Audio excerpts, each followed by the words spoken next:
श्री गणेशाय नमः। जय माता दी।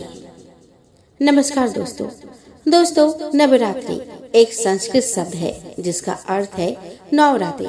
नवरात्रि में माँ दुर्गा की 9 शक्तियों को अलग अलग रूप में पूजा जाता है।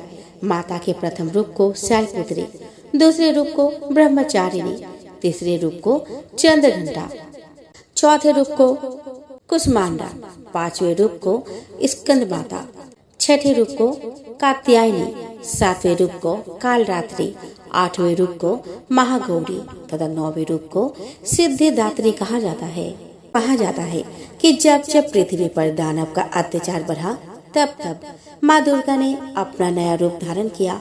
विभिन्न कामनाओं के लिए भक्तगण नवरात्रि में माँ दुर्गा के 9 स्वरूपों का आराधना और पूजन करते हैं। तो दोस्तों, इस वीडियो में मैं आपको सुनाने वाली हूँ माँ दुर्गा के 9 रूपों की कथा। तो चलिए दोस्तों, कथा शुरू करते हैं। दोस्तों, कलश स्थापना के साथ ही नवरात्रि के पहले दिन दुर्गा जी के प्रथम रूप माँ शैलपुत्री की उपासना की जाती है। माँ शैलपुत्री देवी पार्वती का ही स्वरूप है जो सहज भाव से पूजन करने से शीघ्र प्रसन्न हो जाती है और भक्तों को मनोवांछित फल प्रदान करती है। मन विचलित होता हो या आत्मबल में कमी हो तो माँ शैलपुत्री की आराधना करने से लाभ मिलता है। दोस्तों, माँ दुर्गा अपने पहले स्वरूप में शैलपुत्री के नाम से पूजी जाती है। पर्वतराज हिमालय की पुत्री होने के कारण इनका नाम शैलपुत्री पड़ा।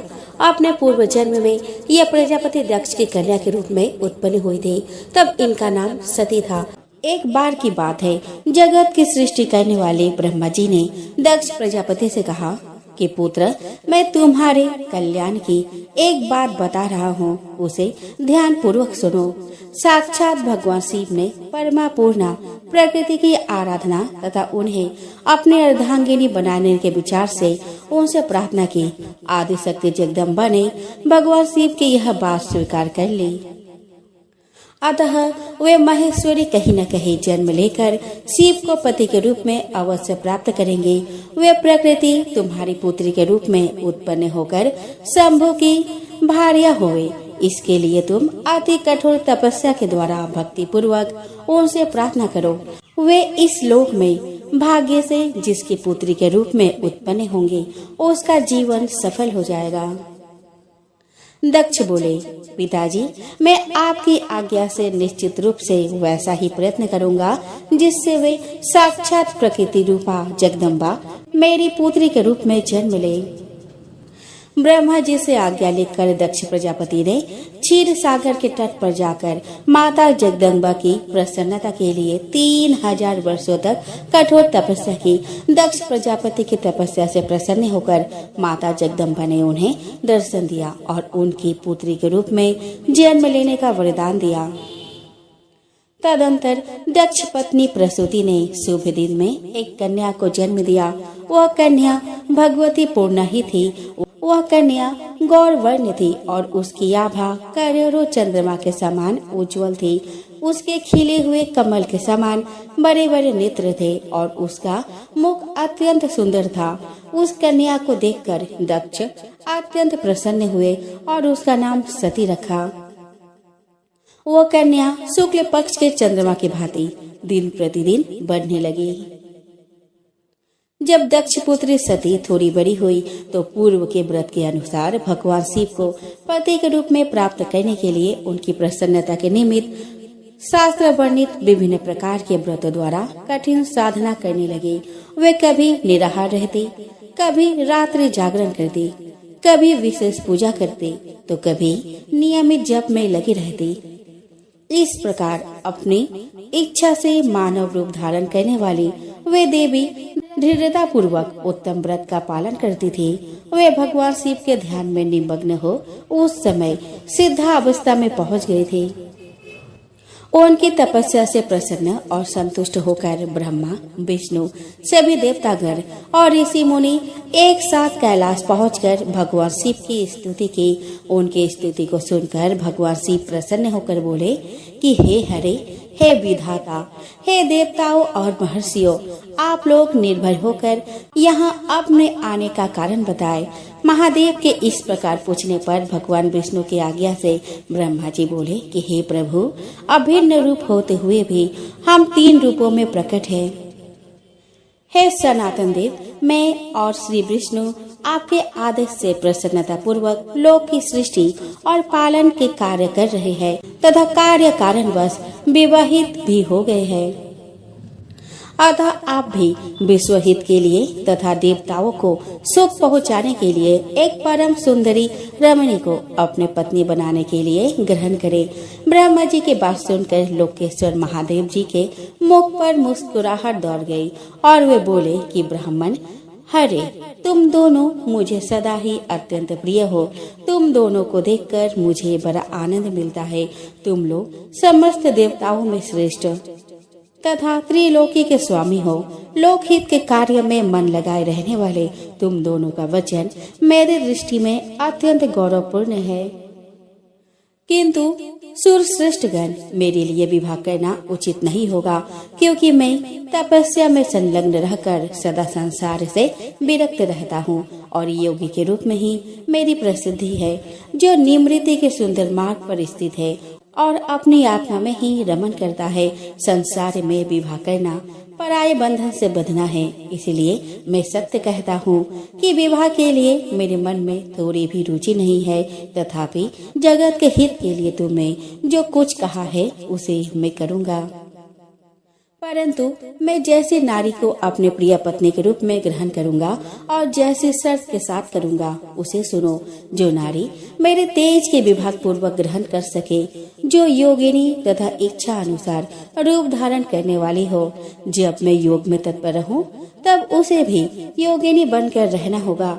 ब्राह्मण, जो मेरे ज्योति स्वरूप सदाशिव के चिंतन में विघ्न डालने वाली होगी वो जीवित नहीं रह सकती। उसके चिंतन के लिए मैं बिना विवाह के भी रह लूंगा। ब्राह्मण, मेरी एक और शर्त है, उसे सुनो।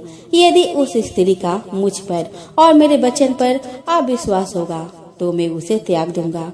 उनकी यह बात सुनकर ब्राह्मण और श्री हरि ने मंद मुस्कान के साथ मन ही मन प्रसन्नता का अनुभव किया। प्रिय ब्रह्मा जी बोले कि हे महेश्वर, आपने जैसे नारी की खोज आरंभ की है वैसे ही स्त्री के विषय में आपको बताता हूँ। आदि शक्ति जगदम्बा ने जगत का कार्य सिद्ध करने के लिए भिन्न भिन्न रूपों में प्रकट हुई है। प्रभु सरस्वती और लक्ष्मी ये दोनों रूप धारण करके वे पहले ही यहाँ आ चुकी है। इनमें लक्ष्मी तो श्री हरि विष्णु के प्राण वल्लभा हो गई है और सरस्वती मेरी। अब वे आदि शक्ति तीसरा रूप धारण करके प्रकट हुई है। प्रभु, लोकहित का कार्य करने की इच्छा वाली देवी शिवा दक्ष पुत्री के रूप में अवतीर्ण हुई है। उनका नाम सती है और वे सब प्रकार से आपके ही योग्य है। महातेजस्विनी सती आपको पति रूप में प्राप्त करने के लिए दृढ़ता पूर्वक कठोर व्रत का पालन करते हुए तपस्या कर रही है। महेश्वर, आप उन्हें वर देने के लिए जाइए और सती को उनकी तपस्या के अनुरूप वर देकर उनके साथ विवाह कीजिए। हे शंकर, भगवान विष्णु, मेरी तथा इन सभी देवताओं की यही इच्छा है। तब भक्त वत्सल्य भगवान शिव ने हंसकर कहा, बहुत अच्छा, ऐसा ही होगा। उनके ऐसा कहने पर सभी भगवान शिव से आज्ञा लेकर अपने अपने स्थान को लौट गए। उधर सती ने आश्विन मास के शुक्ल पक्ष की अष्टमी तिथि को उपवास करके भक्ति भाव से परमेश्वर शिव का पूजन किया। इस प्रकार नंदा व्रत पूर्ण होने पर नवमी तिथि को ध्यान मग्न हुई सती को भगवान शिव ने प्रत्यक्ष दर्शन दिए और उन्हें मनोवांछित वर प्रदान करके कैलाश लौट गए। इसके बाद भगवान शिव के स्मरण करने पर ब्रह्मा जी कैलाश पहुँचे और शिव जी की आज्ञा से विवाह का प्रस्ताव लेकर प्रजापति दक्ष के पास पहुँचे। प्रजापति दक्ष को इस विवाह का प्रस्ताव सुनकर अपार हर्ष हुआ और उन्होंने प्रसन्नता पूर्वक इस विवाह की स्वीकृति दे दी। तत्पश्चात वैवाहिक विधि से बड़े धूमधाम के साथ चैत्र मास के शुक्ल पक्ष की त्रयोदशी तिथि को भगवान शिव और देवी सती का विवाह हुआ।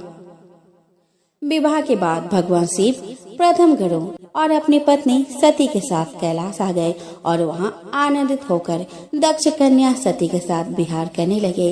एक समय तीनों लोक में विचरने वाले भगवान रुद्र सती के साथ बैल पर आरूढ़ होकर भ्रमण कर रहे थे।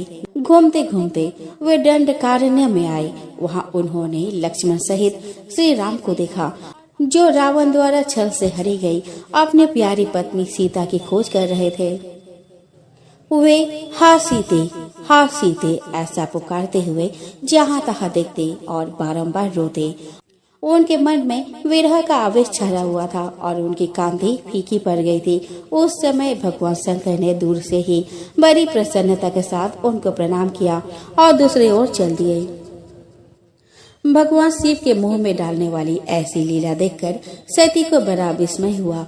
वे भगवान शिव से बोली कि हे नाथ, ब्रह्मा विष्णु आदि सब देवता सदा आपकी ही सेवा करते हैं। आप ही सबके द्वारा प्रणाम करने के योग्य है। वेदांत शास्त्र के द्वारा यत्न पूर्वक जानने योग्य निर्विकार परमेश्वर आप ही है। नाथ, ये दोनों पुरुष कौन है? ये दोनों धनुर्धर वीर वन में विचरते हुए बड़े दुखी और दिन प्रतीत होते हैं। इनमें जो बड़े है उनकी अंग कांति नील कमल के समान श्याम है। उसे देखकर आप किस कारण से आनंद विभोर हो उठे थे? प्रभु, स्वामी अपने सेवक को प्रणाम करे, यह उचित नहीं जान पड़ता। स्वामी, आप मेरे संशय का निवारण करे।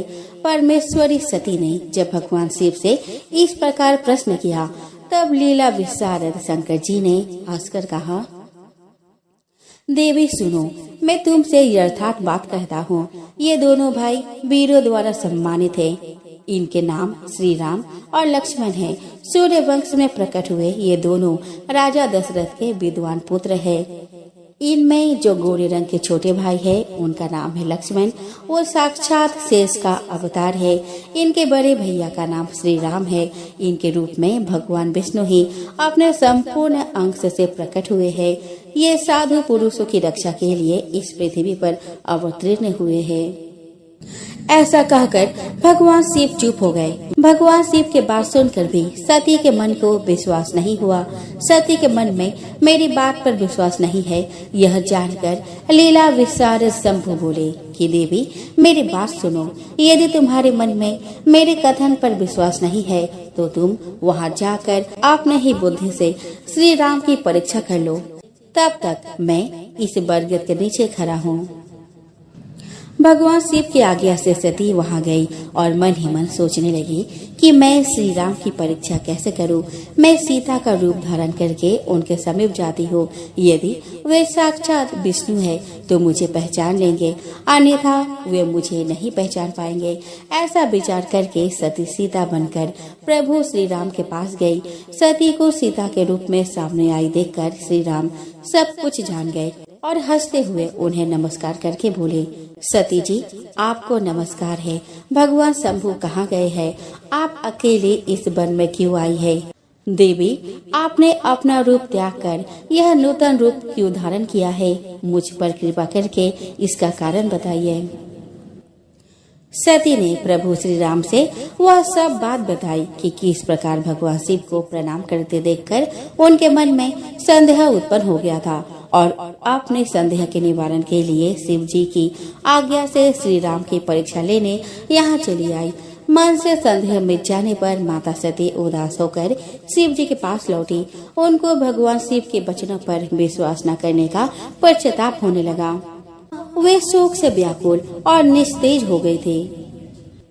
सती को दुखी देखकर भगवान हर ने उनका कुशल समाचार पूछा और प्रेम पूर्वक कहा, तुमने किस प्रकार परीक्षा ली? उनकी यह बात सुनकर सती मस्तक झुकाए उनके पास खड़ी हो गई। भगवान महेश्वर ने ध्यान लगाकर सती का सारा चरित्र जान लिया और उन्हें मन से त्याग दिया, पर उन्होंने सती को पूर्व में किए हुए अपने प्रतिज्ञा के विषय में कुछ नहीं बताया। इसके बाद वे दोनों कैलाश चले गए। एक समय समस्त ऋषि मुनि प्रयाग में एकत्र हुए और वहाँ एक विशाल यज्ञ हुआ। उस यज्ञ में ब्रह्मा जी, सनकादि ऋषिगण, नारद मुनि, देवता और ब्रह्मज्ञानी संत भी पधारे थे। वहाँ अनेक प्रकार के उत्सवों के साथ ज्ञान चर्चा और शास्त्रार्थ हो रहे थे। उसी समय देवी सती तथा प्रथम गणों के साथ भगवान शिव भी वहां आ पहुँचे। भगवान शिव को आया देखकर सभी ने भक्ति भाव के साथ उनकी स्तुति की और उनकी उचित आसन प्रदान किया। फिर शिव जी की आज्ञा पाकर सब लोग प्रसन्नता पूर्वक यथास्थान बैठ गए। इसी बीच प्रजापति दक्ष, जो बड़े तेजस्वी थे, अचानक घूमते हुए वहां आए और ब्रह्मा जी को प्रणाम करके उनकी आज्ञा लेकर वहां बैठ गए। दक्ष उन दिनों समस्त ब्रह्मांड के अधिपति बनाए गए थे, अतः सबके द्वारा सम्मानित थे। पर अपने इस गौरवपूर्ण पद को लेकर उनके मन में बड़ा अहंकार था, क्योंकि वे तत्व ज्ञान से शून्य थे। उस समय देवर्षि नारद सहित सभी ने हाथ जोड़कर दक्ष का आदर सत्कार किया, पर जो सबके स्वामी और परमेश्वर है, उन महेश्वर ने उस समय दक्ष को मस्तक नहीं झुकाया। वे अपने आसन पर बैठे ही रह गए। महादेव जी को मस्तक न झुकाए देख ब्रह्मा जी के पुत्र प्रजापति दक्ष मन ही मन अप्रसन्न हो गए। महादेव जी को मस्तक न झुकाते देख ब्रह्मा जी के पुत्र प्रजापति दक्ष मन ही मन अप्रसन्न हो गए। उन्हें रुद्र पर क्रोध आ गया। वे ज्ञान शून्य और महान अहंकारी होने के कारण महाप्रभु रुद्र को क्रूर दृष्टि से देखकर सबको सुनाते हुए उच्च स्वर में कहने लगे। दक्ष ने कहा, यह सब देवता, असुर, श्रेष्ठ ब्राह्मण और ऋषि मुझे विशेष रूप से मस्तक झुकाते हैं, परंतु वह जो प्रेतों और पिशाचों से घिरा हुआ महामनस्वी बनकर बैठा है, वह दुष्ट मनुष्य के समान क्यों मुझे प्रणाम नहीं करता। यह भूतों और पिशाचों से सेवित हो मतवाला बना फिरता है और शास्त्रीय विधि की अवहेलना करके नीति मार्ग को सदा कलंकित किया करता है। इसके वेदोक्त कर्म लुप्त हो गए हैं, अतः मैं इसे श्राप देने को उद्यत हुआ हूँ। यह रुद्र चारों वर्णों से पृथक और कुरूप है, इसे यज्ञ से बहिष्कृत कर दिया जाए। यह शमशान में निवास करने वाला तथा उत्तम कुल से हीन है, इसीलिए यह देवताओं के साथ यज्ञ में भाग न ले पाए। दक्ष की बात सुनकर नंदी को बड़ा रोष आया और वे दक्ष को श्राप देने के विचार से तुरंत इस प्रकार बोले। नंदीश्वर ने कहा कि अरे महामूढ़, दुष्ट बुद्धि दक्ष, तूने मेरे स्वामी महेश्वर को यज्ञ से बहिष्कृत क्यों कर दिया। जिनके स्मरण मात्र से यज्ञ सफल और तीर्थ पवित्र हो जाते हैं, उन्हीं महादेव जी को तूने श्राप कैसे दे दिया। हे ब्राह्मणों से अधम दक्ष, जिन्होंने इस जगत की सृष्टि की, जो इसका पालन करते हैं और अंत में जिनके द्वारा इसका संहार होगा, उन्हीं महेश्वर को तूने श्राप कैसे दे दिया। दुर्बुद्धि दक्ष, तुझे शिव तत्व का जरा भी ज्ञान नहीं है। यहाँ जो भी भगवान रुद्र से विमुख तुझ जैसे दुष्ट ब्राह्मण विद्यमान है, उनको मैं रुद्र तेज के प्रभाव से ही श्राप दे रहा हूँ। तुझ जैसे ब्राह्मण कर्म फल के प्रशंसक वेदवाद में फंसकर वेद के तत्व ज्ञान से शून्य हो जाए। वे ब्राह्मण सदा भोगों में तन्मय रहकर स्वर्ग को ही सबसे बड़ा पुरुषार्थ मानते हुए क्रोध, लोभ और अहंकार से युक्त हो निर्लज और भिक्षुक बने रहे। दूषित दान ग्रहण करने के कारण वे सदा नगरगामी बने रहेंगे। इस प्रकार कुपित हुए नंदी ने जब ब्राह्मणों को और दक्ष ने महादेव जी को श्राप दिया, तब वहाँ हाहाकार मच गया। सदाशिव महादेव नंदी की बात सुनकर हंसते हुए वे मधुर वाणी में बोले। नंदी, मेरी बात सुनो, तुम तो परम ज्ञानी हो, तुम्हें क्रोध नहीं करना चाहिए। तुमने भ्रम से यह समझकर कि मुझे श्राप दिया गया, व्यर्थ ही ब्राह्मण कुल को श्राप दे डाला। वास्तव में मुझे किसी का श्राप छू नहीं सकता, अतः तुम्हें उत्तेजित नहीं होना चाहिए। भगवान शंभु के इस प्रकार समझाने पर नंदी क्रोध रहित एवं शांत हो गए। इसके बाद भगवान शिव अपने गणों के साथ प्रसन्नता पूर्वक वहां से अपने स्थान को चल दिए। इधर दक्ष भी ब्राह्मणों के घिरे हुए अपने स्थान को लौट गए, पर उनका मन शिव द्रोह में तत्पर था। रुद्र को श्राप दिए जाने की घटना का स्मरण करके दक्ष सदा रोष से भरे रहते थे। उनकी बुद्धि पर मूढ़ता छा गई थी। वे शिव के प्रति श्रद्धा को त्याग कर शिव पूजकों की निंदा करने लगे। एक समय दक्ष ने कनखल नामक तीर्थ में एक बहुत बड़े यज्ञ का आयोजन किया। उस यज्ञ की दीक्षा लेकर उन्होंने उस समय समस्त देव ऋषियों, महर्षियों और देवताओं को बुलाया। वे सभी उस यज्ञ में पधारे। दूसरे बहुसंख्यक मुनि अपने स्त्री और पुत्रों के साथ लेकर हर्ष पूर्वक दक्ष के यज्ञ में सम्मिलित हुए। इनके अलावे लोकपालगण और सभी उपदेवता अपनी सैन्य शक्ति के साथ वहां पधारे थे। दक्ष ने प्रार्थना करके ब्रह्मा जी को भी सत्यलोक से बुलवाया था। इसी प्रकार सादर प्रणाम करके भगवान विष्णु भी वैकुंठ लोक से उस यज्ञ में बुलाए गए थे। शिवद्रोही दक्ष ने उन सब का बड़ा सत्कार किया। विश्वकर्मा ने अत्यंत विशाल और बहुमूल्य भवन बनाए थे। दक्ष ने उन भवनों में ही सभी अतिथियों की ठहरने की व्यवस्था की थी। सभी लोग सम्मानित हो उन भवन में यथा योग्य स्थान पाकर ठहरे हुए थे। दक्ष ने उस यज्ञ में भृगु आदि ऋषियों को ऋत्विज बनाया था। संपूर्ण मधुर गणों के साथ स्वयं भगवान विष्णु उसके अधिष्ठाता थे। ब्रह्मा जी वेद त्रय की विधि बताने वाले थे। सभी दिक्पाल अपने आयुधों के साथ यज्ञ के द्वारपाल बने थे। दक्ष ने अपने उस महायज्ञ में गंधर्व, विद्याधरों, सिद्धों, 12 आदित्य तथा नागलोक के नागों को भी आमंत्रित किया था। मंगलाचार करके जब दक्ष ने यज्ञ की दीक्षा ली तब वे अपने पत्नी के साथ बड़ी शोभा पाने लगे। इतना सब कहने पर भी दुरात्मा दक्ष ने उस यज्ञ में भगवान शंभु को आमंत्रित नहीं किया।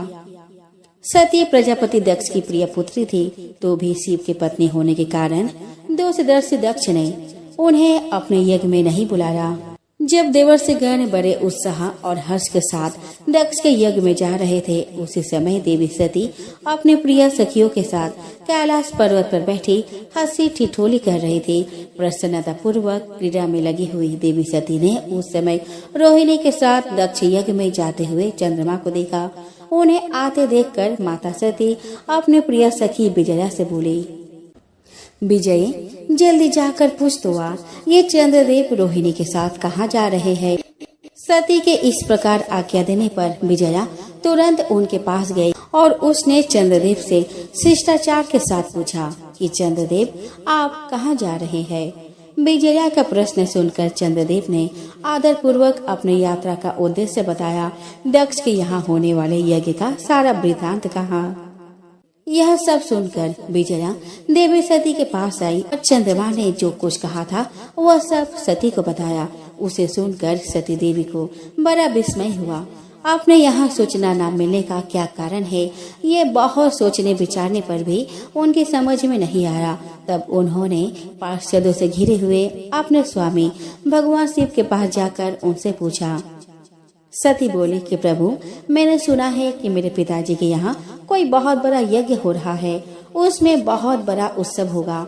नाथ, पिताजी के उस महान यज्ञ में चलने की रुचि आपको क्यों नहीं हो रही है? इस विषय में जो बात हो वह सब बताइए। आप मेरी प्रार्थना मानकर प्रयत्न करके मेरे साथ पिताजी के यज्ञशाला में आज ही चलिए। सती की बात सुनकर भगवान शिव मधुर वाणी में बोले, देवी, तुम्हारे पिता दक्ष मेरे विशेष द्रोही हो गए हैं। जो लोग बिना बुलाए दूसरे के घर में जाते हैं वे वहाँ अनादर पाते हैं, जो मृत्यु से भी अधिक कष्टदायक है। अतः प्रिय, तुमको और मुझको तो विशेष रूप से दक्ष के यज्ञ में नहीं जाना चाहिए। शंकर जी के ऐसा कहने पर सती रोष पूर्वक बोली कि शंभु, आप सबके ईश्वर हैं, जिनके जाने से यज्ञ सफल होता है, उन्हीं को मेरे दुष्ट पिता ने आमंत्रित नहीं किया। प्रभु, मेरे पिता ने किस कारण आपको नहीं बुलाया वह सब मैं जानना चाहती हूँ। अतः मैं आज ही पिता के यज्ञ में जाती हूँ। नाथ, आप मुझे वहाँ जाने की आज्ञा दीजिए। देवी सती के ऐसा कहने पर सर्वज्ञ भगवान रुद्र ने कहा, उत्तम व्रत का पालन करने वाली देवी, यदि वहाँ जाने की तुम्हारी इच्छा है तो मेरी आज्ञा से तुम शीघ्र अपने पिता के यज्ञ में जाओ। तुम सुसज्जित नंदी वृषभ पर आरूढ़ होकर मेरे प्रथम गणों को साथ लेकर एक महारानी के समान वहाँ जाओ।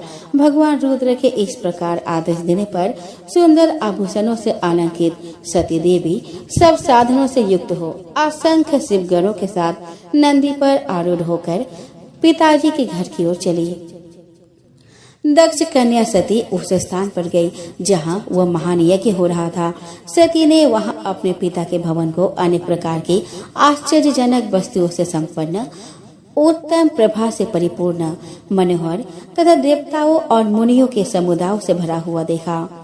देवी सती भवन के द्वार पर जाकर खड़ी हुई और अपने वाहन नंदी से उतरकर अकेले ही शीघ्रता पूर्वक यज्ञशाला के भीतर चली गई। सती को आई देख उनके माता और बहनों ने यथोचित आदर सत्कार किया, पर दक्ष ने उन्हें देखकर भी उनका आदर नहीं किया और दक्ष के भय से दूसरे लोग भी उनके प्रति आदर का भाव न दिखा सके। पिता सहित सब लोगों के द्वारा तिरस्कार प्राप्त होने से सती को बहुत दुख हुआ, तो भी उन्होंने अपने माता पिता के चरणों में मस्तक झुकाया। उस यज्ञ में सती ने विष्णु आदि देवताओं के भाग देखे, परंतु शंभु का भाग उन्हें नहीं दिखाई दिया। तब सती ने भारी क्रोध प्रकट किया। वे अपमानित होने पर भी रोष से भरकर दक्ष से बोली, हे प्रजापति, आपने परम मंगलकारी भगवान शिव को इस यज्ञ में क्यों नहीं बुलाया, जिनके द्वारा यह संपूर्ण चराचर जगत पवित्र होता है, जो स्वयं ही यज्ञ है। उन भगवान शिव के बिना यज्ञ की सिद्धि कैसे हो सकती है? द्रव्य, मंत्र, हव्य और कव्य, ये सब जिनके स्वरूप है, उन्हीं भगवान शिव के बिना इस यज्ञ का आरंभ कैसे किया गया? क्या आपने भगवान शिव को सामान्य देवता समझकर उनका अनादर किया है? आज आपकी बुद्धि भ्रष्ट हो गई है, इसीलिए आप पिता होकर भी मुझे अधम प्रतीत हो रहे हैं। ऐसा कहने के बाद परमेश्वरी सती ने भगवान विष्णु, ब्रह्मा, इंद्र आदि सब देवताओं को तथा समस्त ऋषियों को बड़े बड़े शब्दों में फटकारा। इस प्रकार क्रोध से भरी हुई जगदम्बा सती ने वहाँ व्यथित हृदय से अनेक प्रकार की बातें कही। श्री विष्णु आदि समस्त देवता और मुनि सती की बात सुनकर चुप रह गए। अपने पुत्री के वैसे वचन सुनकर कुपित हुए दक्ष ने सती की और क्रूर दृष्टि से देखते हुए कहा कि भद्रे, इस समय यहाँ तुम्हारा कोई काम नहीं है, तुम ठहरो या जाओ, यह तुम्हारी इच्छा पर निर्भर है। समस्त विद्वान जानते हैं कि तुम्हारे पति शिव अमंगल स्वरूप है, वे कुलीन भी नहीं है, वेद से बहिष्कृत और भूतों प्रेतों के स्वामी है। वे कुवेश धारण किए रहते हैं, इसीलिए मैंने जानबूझकर ही उनको इस यज्ञ में आमंत्रित नहीं किया है। मैंने ब्रह्मा जी के कहने से उनके साथ तुम्हारा विवाह कर दिया था, अतः तुम क्रोध छोड़कर शांत हो जाओ। तुम इस यज्ञ में आ ही गई हो तो स्वयं अपना भाग ग्रहण करो। दक्ष के ऐसे कहने पर उनकी त्रिभुवन पूजित पुत्री सती का रोष और भी बढ़ गया। वे मन ही मन सोचने लगी, अब मैं शंकर जी के पास कैसे जाऊं? अगर मैं उनके पास गई तो उन्होंने यहाँ का समाचार पूछा तो मैं उन्हें क्या उत्तर दूंगी? यह सोचकर लंबी सांस खींचकर सती ने अपने पिता से कहा, जो महादेव जी का निंदा करता है अथवा जो उनकी होती हुई निंदा को सुनता है, वे दोनों नरकगामी बनते हैं। अतः पिताजी, मैं जलती हुई अग्नि में प्रवेश करके अपने इस शरीर को त्याग दूंगी। अपने स्वामी का अनादर सुन, अब मुझे इस जीवन की रक्षा से क्या प्रयोजन? सती को अपने वहाँ आने के कारण बड़ा पश्चाताप हुआ। उन्होंने व्यथित चित्त से भगवान शंकर के वचन का स्मरण किया। फिर कुपित होकर विष्णु आदि समस्त देवताओं और मुनियों से भी निडर होकर दक्ष प्रजापति से बोली, तात, तुम भगवान शिव के निंदक हो, इसके लिए तुम्हें पश्चाताप होगा। यहाँ महान दुख भोगकर अंत में तुम्हें यातना भोगनी पड़ेगी। जिस समय भगवान शिव तुम्हारे साथ मेरा संबंध दिखलाते हुए मुझे दक्ष पुत्री कहकर पुकारेंगे, उस समय मेरा मन सहसा अत्यंत दुखी हो जाएगा। इसीलिए तुम्हारे अंग से उत्पन्न हुए इस शरीर को निश्चय ही मैं त्याग दूंगी और ऐसा करके सुखी हो जाऊंगी। हे देवताओं और मुनियों, तुम सब मेरी बात सुनो। तुम सब लोग मूढ़ हो, क्योंकि शिव की निंदा और कलह तुम्हें प्रिय है। अतः भगवान हर्ष से तुम्हें इस कुकर्म का पूरा पूरा दंड मिलेगा। दक्ष और देवताओं से ऐसा कहकर सती देवी चुप हो गई और मन ही मन अपने प्राण वल्लभ शंभु का स्मरण करने लगी।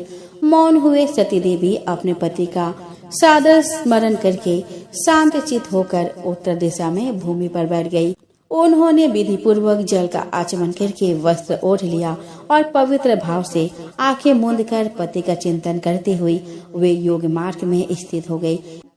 इस प्रकार दक्ष पर कुपित हो सहसा अपने शरीर को त्यागने की इच्छा से सती ने अपने संपूर्ण शरीर में योग मार्ग के अनुसार वायु और अग्नि को धारण किया।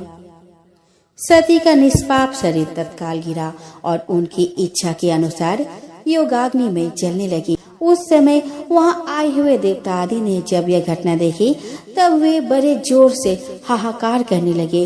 सब लोग कह रहे थे कि हाय, भगवान शंकर की परम प्रेयसी सती देवी ने दक्ष के कारण अपने प्राण त्याग दिए, जो सदा ही मान पाने के योग्य थी। दक्ष के द्वारा ऐसे तिरस्कृत हुई कि प्राणों से ही हाथ धो बैठी। प्रजापति दक्ष शिवद्रोही है, इसीलिए उसे सारे संसार में महान अपयश प्राप्त होगा। जिस समय सब लोग ऐसा कह रहे थे, उसी समय यज्ञ मंडप के द्वार पर खड़े शिव जी के पार्षद सती का यह अद्भुत प्राण त्याग देखकर तुरंत ही क्रोध पूर्वक अस्त्र शस्त्र लेकर दक्ष को मारने के लिए आगे बढ़े। उन आक्रमणकारी शिव के पार्षदों के वेग को देखकर भृगु ऋषि ने यज्ञ में विघ्न डालने वाले का नाश करने के उद्देश्य से मंत्रों द्वारा यज्ञ कुंड में आहुति दी। भृगु के आहुति देते हुए यज्ञ कुंड में ऋभु नामक सहस्र देवता प्रकट हुए और उनके साथ प्रथम गणों का अत्यंत विकट युद्ध हुआ। उन ब्रह्म तेज संपन्न ऋभुओं के सामने प्रथम गण अधिक देर तक टिक न सके और वहां से भाग गए। यह सब देखकर सभी देवता भगवान विष्णु के पास जाकर उनसे प्रार्थना करने लगे कि किसी भी प्रकार यह विपत्ति टल जाए। प्रथम गणों के नाश होने और भगाए जाने से जो भावी परिणाम होने वाला था, उसका विचार करके श्री विष्णु आदि देवता अत्यंत उद्विग्न हो उठे। मृगों के मंत्र बल से भाग जाने के कारण जो वीर शिवगण नष्ट होने से बच गए थे, वे भगवान शिव के शरण में गए। उन सब ने अमित तेजस्वी भगवान रुद्र को सादर प्रणाम करके वहाँ यज्ञ में जो कुछ हुआ था, वो सारी घटना उनसे कहा सुनाई। अपने पार्षदों की बात सुनकर भगवान शिव ने वहाँ की सारी घटना जानने के लिए देवर्षि नारद का स्मरण किया। भगवान शिव के स्मरण करते ही नारद मुनि वहाँ आ पहुँचे और शिव जी को प्रणाम करके खड़े हो गए। इसके बाद भगवान शिव के पूछने पर देवर्षि नारद ने उनको दक्ष यज्ञ की सारी घटना सुना दी कि किस प्रकार दक्ष के अपमानजनक शब्दों से आहत होकर देवी सती ने योगाग्नि में जलकर अपने प्राणों का अंत कर लिया। नारद मुनि की पूरी बात सुनकर महान पराक्रम से संपन्न भगवान चंद्र ने उस समय भारी क्रोध प्रकट नारद मुनि की पूरी बात सुनकर महान पराक्रम से संपन्न भगवान रुद्र ने उस समय भारी क्रोध प्रकट किया। लोक संहारक रुद्र ने अपने सिर से एक जटा उखाड़ी और उसे रोषपूर्वक एक चट्टान पर पटका। भगवान शंकर के पटकने से उस जटा के 2 टुकड़े हो गए और प्रलय के समान बड़ा भयंकर शब्द प्रकट हुए। उस जटा के एक भाग से महाबली वीरभद्र प्रकट हुए, जो समस्त शिवगणों के नायक है, और दूसरे भाग से महाकाली उत्पन्न हुई। उन दोनों का रूप बहुत भयंकर और विकराल था। ऐसा लगता था कि युद्ध में वह दोनों मिलकर काल को भी परास्त कर देंगे। वीरभद्र ने दोनों हाथ जोड़कर परमेश्वर शिव को प्रणाम करके कहा कि हे महारुद्र, सोम, सूर्य और अग्नि को 3 नेत्रों के रूप में धारण करने वाले प्रभु, शीघ्र आज्ञा दीजिए, मुझे इस समय कौन सा कार्य करना है। ईशान, क्या मुझे आधे ही क्षण में सारे समुद्र को सुखा देना है या इतने ही समय में संपूर्ण पर्वतों को पीस डालना है। हर मैं एक ही क्षण में ब्रह्मांड को भस्म कर डालूं या समस्त देवताओं और मनुष्यों को जलाकर राख कर दूं। हे महेश्वर, आपकी कृपा से ऐसा कोई कार्य नहीं है जिसे मैं ना कर सकूं। महादेव, मैं आपको बारंबार प्रणाम करता हूँ। हे हर, अपने अभीष्ट कार्य के सिद्धि के लिए मुझे शीघ्र भेजिए। मेरे दाहिने अंग भड़क रहे हैं, जो मेरी विजय का सूचक है। वीरभद्र की बात सुनकर भगवान शिव बहुत संतुष्ट हुए और बोले, मेरे पार्षदों में श्रेष्ठ वीरभद्र, ब्रह्मा जी का पुत्र दक्ष बड़ा दुष्ट है। उस मूर्ख को बड़ा घमंड हो गया है, अतः इन दिनों वह मेरे विशेष रूप से विरोध करने लगा है। दक्ष इस समय एक यज्ञ कर रहा है। तुम वहां जाकर बंधु बांधव सहित दक्ष को मार डालो और यज्ञ को नष्ट कर दो। यदि देवता, गंधर्व, यक्ष अथवा अन्य कोई भी तुम्हारा सामना करने के लिए आए तो उसे भी भस्म कर डालना और उसके बाद शीघ्र मेरे स्थान पर लौट आना। काल के भी शत्रु तथा सबके ईश्वर भगवान रुद्र रोष से लाल आंखें किए वीरभद्र से ऐसा कहकर चुप हो गए। तब वीरभद्र भगवान शिव को प्रणाम करके वहां से दक्ष के यज्ञ मंडप की ओर चले। उनके साथ असंख्य तेजस्वी शिवगणों की सेना थी। वे सब वीरभद्र को आगे करके दक्ष के यज्ञ मंडप में पहुँचे।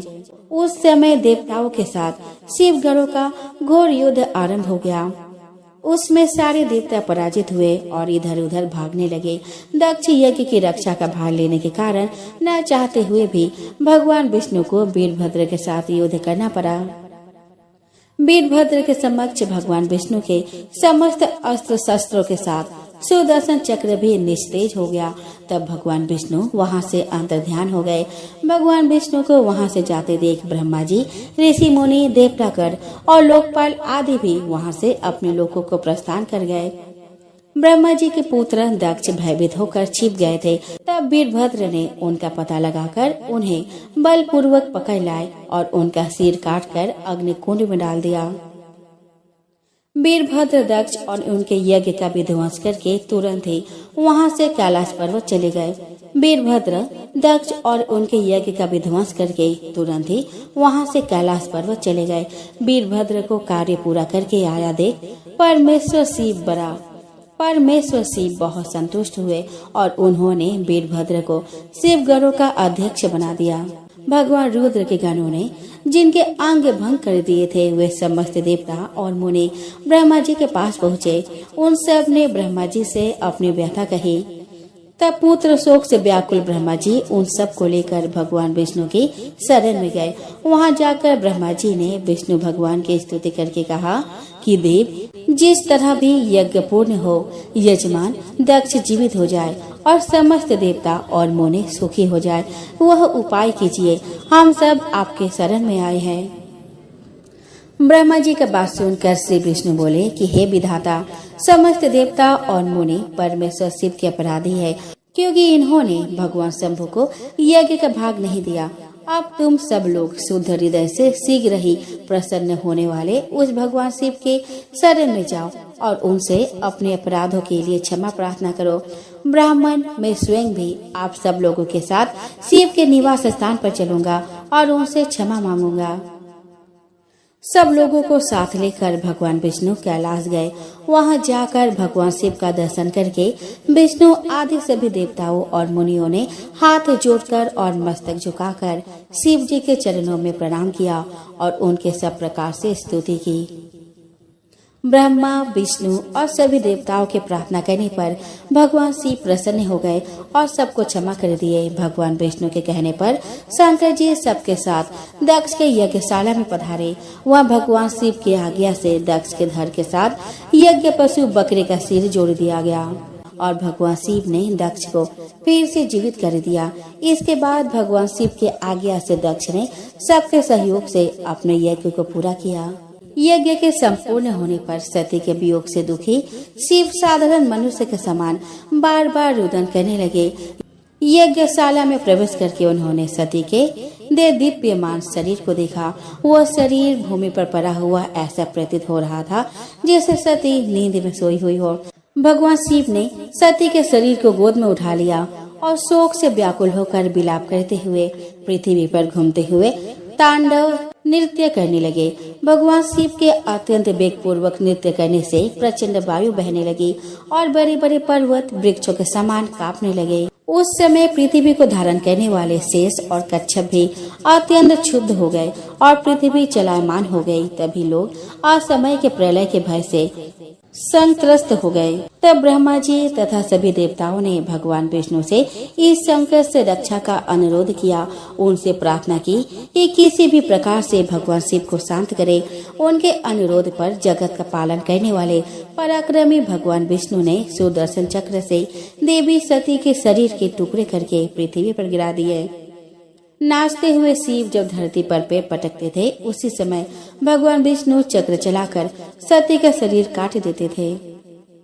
इस प्रकार भगवान विष्णु के सुदर्शन चक्र से माता सती के शरीर के सारे अंग कटकर अलग हो गए और वे धरातल पर 51 अलग अलग स्थानों पर गिरे।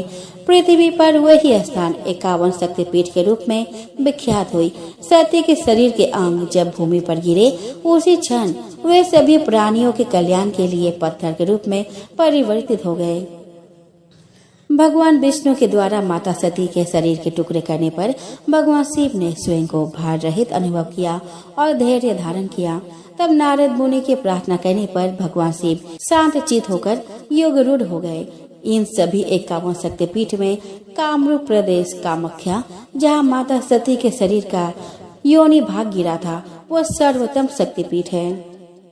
उसी स्थान पर माता जगदम्बा को प्रसन्न करने के लिए भगवान शिव ने कठोर तपस्या की थी। उनको फिर से पत्नी रूप में प्राप्त करने का आग्रह किया था। भगवान शिव की तपस्या से प्रसन्न होकर माता सती ने शिव जी को अपने अष्टभुजा रूप में दर्शन दिया और उन्हें हिमालय की पुत्री पार्वती होकर जन्म लेने और फिर उनकी अर्धांगिनी बनने का वचन दिया। दोस्तों, नवरात्रि का दूसरा दिन बेहद ही खास माना जाता है। इस दिन देवी दुर्गा के ब्रह्मचारिणी स्वरूप की पूजा होती है। जिन लोगों को जीवन में सफलता नहीं मिल पा रही, उन्हें इस दिन माँ ब्रह्मचारिणी की पूजा अवश्य करनी चाहिए।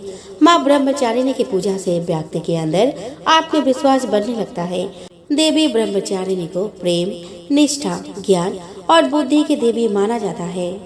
दोस्तों, पौराणिक कथाओं के अनुसार देवी ब्रह्मचारिणी ने भगवान शिव को पति के रूप में पाने के लिए घोर तपस्या की थी। माँ ब्रह्मचारिणी की पूजा से व्यक्ति के अंदर साहस और उत्साह बढ़ता है। साथ ही वो जीवन की कठिन से कठिन परिस्थितियों का सामना करने में सक्षम हो जाता है। दोस्तों, पौराणिक कथाओं के अनुसार एक समय की बात है, भगवान शंकर सिर्फ अपनी तपस्या में ही लीन रहते थे। उधर देवी भगवान शिव से विवाह करना चाहती थी, लेकिन शंकर जी ध्यानमग्न रहने के कारण उनकी बात नहीं समझ पाते थे। तब एक दिन माता पार्वती ने कामदेव से शिव जी पर काम वासना का तीर छोड़ने को कहा। बिना सोचे समझे कामदेव ने भी भगवान शिव पर तीर भी छोड़ दिया, जिसके फलस्वरूप भगवान शिव की तपस्या भंग हो गई और भगवान कामदेव पर क्रोधित हो गए। क्रोधित होकर शिव जी ने अग्नि का रूप ले लिया। भगवान स्वयं के साथ कामदेव को भी जला दिया। यह देख नारद जी ने देवी पार्वती को सलाह दी कि उन्हें घोर तपस्या करना चाहिए। तब देवी पार्वती पहाड़ पर जाकर कई हजार सालों तक घनघोर तप करती रही। देवी तप के दौरान पत्ते आदि खाकर धूप, बारिश और शीत में भी यूं ही तप करती रही। देवी की कठोर तपस्या से भगवान शिव प्रसन्न हुए। अंततः शिव जी ने उन्हें विवाह का वचन भी दिया। दुर्गा माँ की तीसरा रूप माँ चंद्रघंटा की कहानी। दोस्तों, चंद्रघंटा का अर्थ है चांद की तरह चमकने वाली। नवरात्रि के तीसरे दिन माँ चंद्रघंटा का पूजन किया जाता है, जिनके मस्तक पर घंटे के आकार का अर्धचंद्र होता है। चंद्रघंटा माँ के 10 हाथ है, जिनमें कमल का फूल, कमंडल, त्रिशूल, गदा, तलवार, धनुष और बाण है। एक हाथ आशीर्वाद तो दूसरा अभय मुद्रा में रहता है। शेष बचा एक हाथ वे अपने हृदय पर रखती है। माता का यह प्रतीक रत्न जड़ित आभूषणों से सुशोभित है और गले में सफेद फूलों की माला शोभित है। इन देवी का वाहन बाघ है। माता का घंटा असुरों को भय प्रदान करने वाला होता है और वही इससे भक्तों को सांसारिक कष्टों से मुक्ति मिलती है। माता का यह स्वरूप हमारे मन को नियंत्रित रखता है। दोस्तों, देवताओं और असुरों के बीच लंबे समय तक युद्ध चला। महिषासुर असुरों का राजा था और इंद्र देवताओं के। महिषासुर ने देवताओं पर विजय प्राप्त कर इंद्र का सिंहासन हासिल कर लिया और स्वर्गलोक पर राज करने लगा। इससे सभी देवतागण परेशान हो गए और इस समस्या से निकलने का उपाय जानने के लिए त्रिदेव ब्रह्मा, विष्णु और महेश के पास गए। देवताओं ने बताया कि महिषासुर ने इंद्र और अन्य देवताओं के सभी अधिकार छीन लिए हैं और उन्हें बंधक बनाकर स्वयं स्वर्गलोक का राजा बन गया है।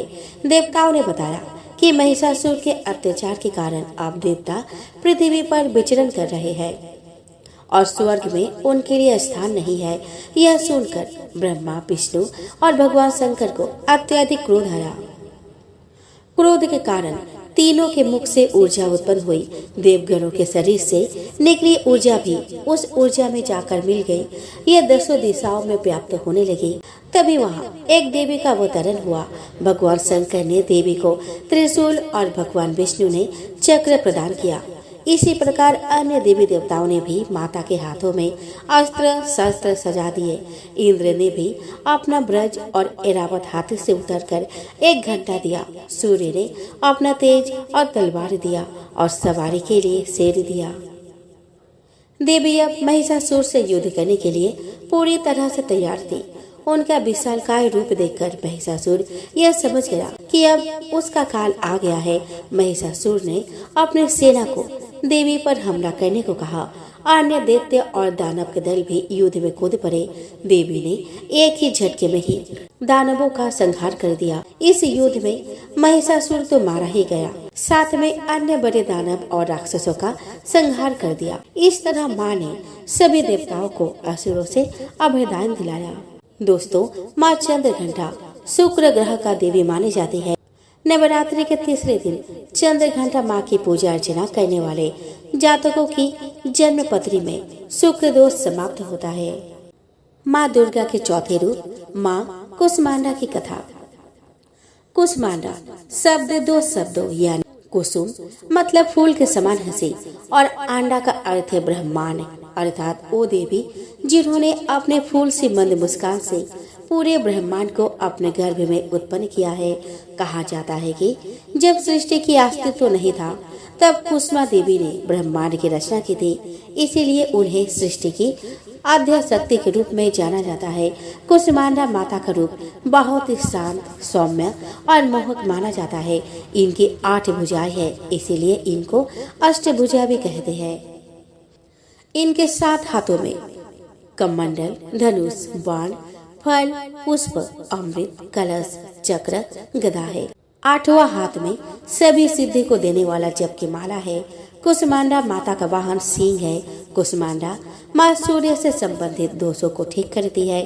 जिन जातकों की कुंडली में सूर्य नीच का हो उन्हें माँ कुष्मांडा की पूजा से लाभ होता है। तो चलिए दोस्तों, हम श्रवण करें माँ कुष्मांडा की कथा। दोस्तों, पौराणिक कथा के अनुसार जब सृष्टि नहीं थी, चारों तरफ अंधकार ही अंधकार था, तब इसी देवी ने अपने इज्जत हास्य से ब्रह्मांड की रचना की थी। इसीलिए इसे सृष्टि के आदि स्वरूपा, ये आदि शक्ति कहा गया है। इसी देवी के वास सूर्य मंडल के भीतर लोक में है। सूर्य लोक में रहने की शक्ति केवल इन्हीं में है, इसीलिए इनके शरीर की कांति और प्रभाव सूर्य की भांति ही दे दीप्यमान है। इनके ही तेज से 10 दिशाएं आलोकित है। ब्रह्मांड की सभी वस्तुओं और प्राणियों में इन्हीं का तेज व्याप्त है। अचंचल और पवित्र मन से नवरात्रि के चौथे दिन इस देवी की पूजा आराधना करना चाहिए। इससे भक्तों के रोगों और शोकों का नाश होता है तथा उसे आयु, यश, बल और आरोग्य प्राप्त होता है। ये देवी अत्यल्प सेवा और भक्ति से भी प्रसन्न होकर आशीर्वाद देती है। सच्चे मन से पूजा करने वालों को सुगमता से परम पद प्राप्त होता है। विधि विधान से पूजा करने पर भक्त को कम समय में ही कृपा का सुप्रभाव अनुभव होने लगता है। ये देवी आधियों व्याधियों से मुक्त करती है और उसे सुख, समृद्धि और उन्नति प्रदान करती है। अंततः इस देवी की उपासना में भक्तों को सदैव तत्पर रहना चाहिए। नवरात्रि के चौथे दिन माँ कुष्मांडा की पूजा अर्चना की जाती है। माँ स्कंद माता की कथा। माँ स्कंद माता नाम 2 शब्दों से मिलकर बनता है, स्कंद और माता। स्कंद भगवान कार्तिकेय का दूसरा नाम है। कार्तिकेय भगवान शिव और माता पार्वती के पुत्र है, इसीलिए स्कंद माता का अर्थ है कार्तिकेय की माता। इनके विग्रह में भगवान स्कंद कुमार कार्तिकेय बाल रूप में इनकी गोद में विराजित है। इस देवी की 4 भुजाएं है। ये दाईं तरफ की ऊपर वाली भुजा से स्कंद को गोद में पकड़े हुए है। नीचे वाली भुजा में कमल का पुष्प है। बाईं तरफ ऊपर वाली भुजा में वरद मुद्रा में है और नीचे वाली भुजा में कमल पुष्प है। इनका वर्ण एकदम शुभ्र है। ये कमल के आसन पर विराजमान रहती है, इसीलिए इन्हें पद्मासना भी कहा जाता है। सिंह इनका वाहन है। यह बुध ग्रह की देवी है। जो जातक स्कंद माता की पूजा अर्चना करते हैं उनकी कुंडली में बुध ग्रह की स्थिति मजबूत होती है। तो चलिए दोस्तों, हम श्रवण करें माँ स्कंद माता की कथा। तो दोस्तों, कुमार कार्तिकेय की रक्षा के लिए जब माता पार्वती क्रोधित होकर आदिशक्ति रूप में प्रकट हुई, तब इंद्र भय से कांपने लगे। इंद्र अपने प्राण बचाने के लिए देवी से क्षमा याचना करने लगे। कुमार कार्तिकेय का एक नाम स्कंद भी है। इसीलिए माता को मनाने के लिए इंद्र देवताओं सहित स्कंद माता के नाम से देवी की स्तुति करने लगे और उनका इसी रूप में पूजन किया। इस समय से ही देवी अपने 5वें स्वरूप में स्कंद माता के रूप में जानी गई और नवरात्रि के 5वें दिन इनकी पूजा का विधान तय हो गया। शास्त्रों में इसका काफी महत्व बताया गया है। इनकी उपासना से भक्त की सारी इच्छाएं पूरी हो जाती है, भक्त को मोक्ष मिलता है। सूर्य मंडल की अधिष्ठात्री देवी होने के कारण इनका उपासक अलौकिक तेज और कांतिमय हो जाता है। अतः मन को एकाग्र रखकर और पवित्र रखकर इस देवी की आराधना करने वाले साधक या भक्त को भव सागर पार करने में कठिनाई नहीं आती है। उनकी पूजा से मोक्ष का मार्ग सुलभ होता है। यह देवी विद्वानों और सेवकों को पैदा करने वाली शक्ति है, यानी चेतना का निर्माण करने वाली। कहते हैं कालिदास द्वारा रचित रघुवंश महाकाव्य और मेघदूत रचनाएं स्कंद माता की कृपा से ही संभव हुई। दोस्तों, माता दुर्गा का छठा रूप है माँ कात्यायनी का। कात्य गोत्र के महर्षि कात्यायन के यहाँ पुत्री रूप में जन्म लेने से इनका नाम कात्यायनी पड़ा। दिव्यता की अति गुप्त रहस्य एवं शुद्धता का प्रतीक यह देवी मनुष्य के आंतरिक सूक्ष्म जगत से नकारात्मकता का नाश कर सकारात्मकता प्रदान करती है।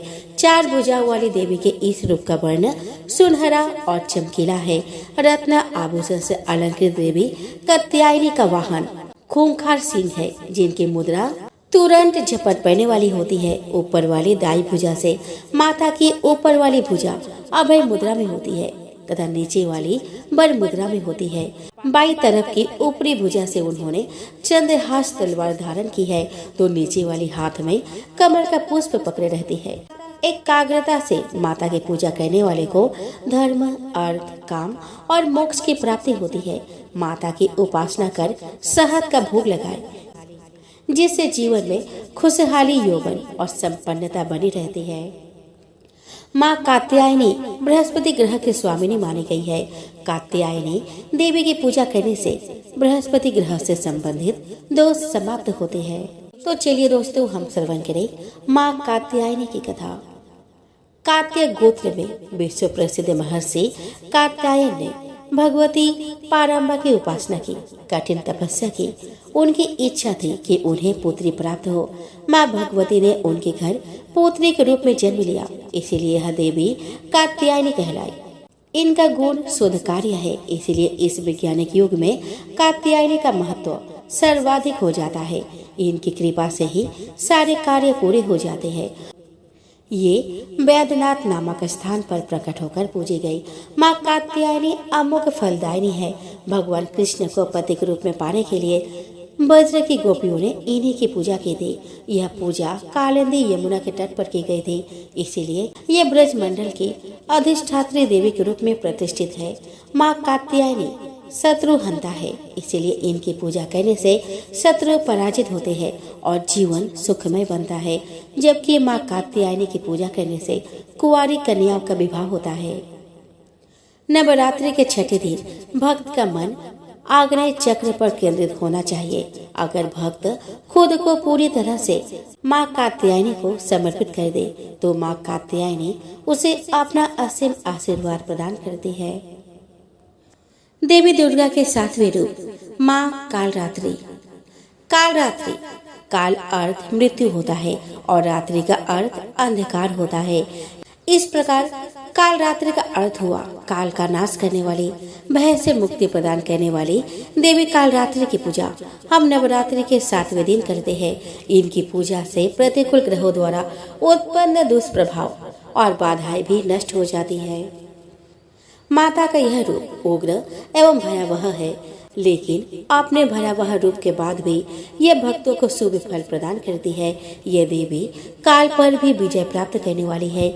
माँ काल रात्रि का वर्ण घोर अंधकार की भांति काला है, बाल बिखरे हुए हैं तथा अत्यंत तेजस्वी 3 नेत्र है। इनके गले में बिजली की चमक जैसी मालाएं भी होती है। माँ के 4 हाथों में से 2 हाथ अभय मुद्रा और वर मुद्रा में होती है और शेष दोनों हाथों में चंद्रहास खड़ग अथवा हसिया एवं नीचे की ओर वज्र होती है। माता के तन का ऊपरी भाग लाल रक्तिम वस्त्र से एवं नीचे का भाग बाघ के चमड़े से ढका रहता है। इनका वाहन गदर यानी गधा होता है। नवरात्रि के 7वें दिन माँ काल रात्रि की पूजा अर्चना की जाती है। माँ काल रात्रि की पूजा करने से शनि दोष समाप्त होता है। तो चलिए दोस्तों, हम श्रवण करें माँ काल रात्रि की कथा। तो दोस्तों, कथा के अनुसार दैत्य शुंभ निशुंभ और रक्तबीज ने तीनों लोकों में हाहाकार मचा रखा था। इससे चिंतित होकर सभी देवतागण शिव जी के पास गए। शिव जी ने देवी पार्वती से राक्षसों का वध करके अपने भक्तों की रक्षा करने को कहा। शिव जी की बात मानकर पार्वती जी ने दुर्गा का रूप धारण किया और शुंभ निशुंभ का वध कर दिया। परंतु जैसे ही दुर्गा जी ने रक्त बीज को मारा, उसके शरीर से निकले रक्त से लाखों रक्त बीज उत्पन्न हो गए। उसे देखकर दुर्गा जी ने अपने तेज से काल रात्रि को उत्पन्न किया।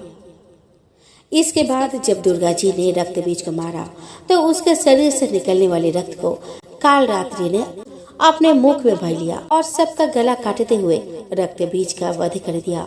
इनका रूप भले ही भयंकर हो, लेकिन ये सदैव शुभ फल देने वाली है, इसीलिए ये शुभकारी कहलाई। अर्थात इनसे भक्त को किसी भी प्रकार से भयभीत या आतंकित होने की कतई आवश्यकता नहीं है। उनके साक्षात्कार से भक्त पुण्य का भागी बनता है। काल रात्रि की उपासना करने से ब्रह्मांड की सारी सिद्धियों के दरवाजे खुलने लगते हैं और तमाम आसुरी शक्तियाँ उनके नाम के उच्चारण से ही भयभीत होकर दूर भागने लगती है।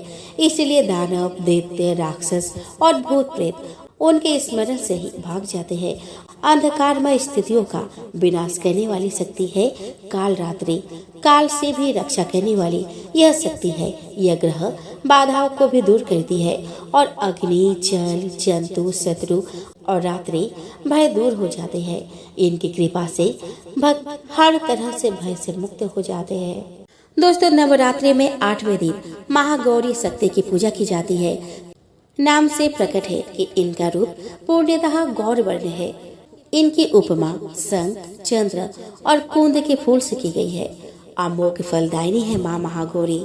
अष्टवर्षा भवेद गौरी यानी इनकी आयु 8 साल की मानी गई है। इनके सभी आभूषण और वस्त्र सफेद है, इसीलिए उन्हें श्वेतांबर धरा कहा गया है। 4 भुजाएं है और वाहन वृषभ है, इसीलिए वृषारूढ़ भी कहा गया है इनको। इनके ऊपर वाला दाहिना हाथ अभय मुद्रा में है और नीचे वाला हाथ त्रिशूल धारण किया हुआ है। ऊपर वाले बाएं हाथ में डमरू धारण कर रखा है और नीचे वाला हाथ वर मुद्रा में है। जो जातक नवरात्रि के 8वें दिन माँ गौरी की पूजा अर्चना करते हैं, उनकी जन्म पत्री का राहु दोष समाप्त हो जाता है। चलिए दोस्तों, अब हम श्रवण करें महागौरी की कथा। दोस्तों, इनकी पूरी मुद्रा बहुत शांत है। पति रूप में शिव को प्राप्त करने के लिए महागौरी ने कठोर तपस्या की थी। इसी वजह से इनका शरीर काला पड़ गया, लेकिन तपस्या से प्रसन्न होकर भगवान शिव ने इनके शरीर को गंगा के पवित्र जल से धोकर कांतिमय बना दिया। इनका रूप गौर वर्ण का हो गया, इसीलिए ये महागौरी कहलाई। ये अमोघ फलदायिनी है और इनकी पूजा से भक्तों के तमाम कलमश दूर हो जाते हैं।